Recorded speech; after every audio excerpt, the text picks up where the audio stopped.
ID ditantang gelar diskusi terbuka dengan Dr. Lois Oin.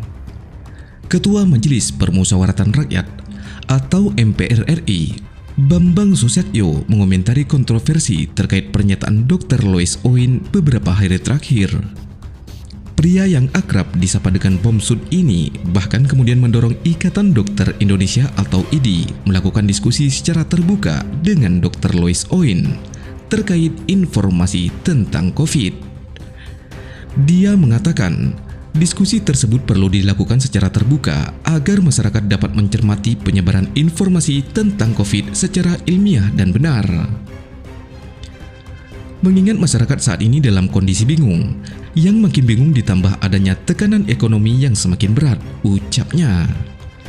Dengan adanya polemik tentang informasi yang disebarkan Dr. Lois tersebut, beliau berharap pemerintah dapat mengklarifikasi berdasarkan fakta. Diharapkan pemerintah dapat memberikan penjelasan atau klarifikasi berdasarkan fakta yang valid, sehingga tidak menimbulkan dan meresahkan masyarakat di tengah situasi pandemi seperti saat ini, ucapnya. Dr. Lois Oin diketahui ditangkap Polda Metro Jaya di Jakarta Minggu 11 Juli 2021. Dia diduga melakukan tindak pidana penyebaran berita bohong tentang penanganan COVID di Indonesia. Kepala Bagian Penanganan Umum, Divisi Humas Polri Kombes Pol Ahmad Ramadan mengatakan, Dr. Lois telah menyebarkan berita bohong atau menyiarkan berita atau pemberitaan bohong dengan sengaja yang dapat menimbulkan keonaran di kalangan rakyat atau menghalangi pelaksanaan penanggulangan wabah penyakit menular, kata Ramadan. Ramadan menjelaskan Dr. Lois telah menyebarkan berita bohong di media sosial.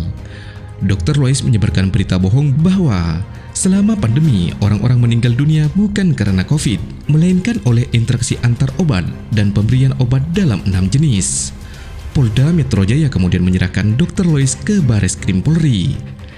Dr. Lois diketahui telah dibebaskan, dan Dr. Lois berjanji tak akan melarikan diri atas dugaan penyebaran berita bohong atau hoax di media sosial terkait pandemi virus corona.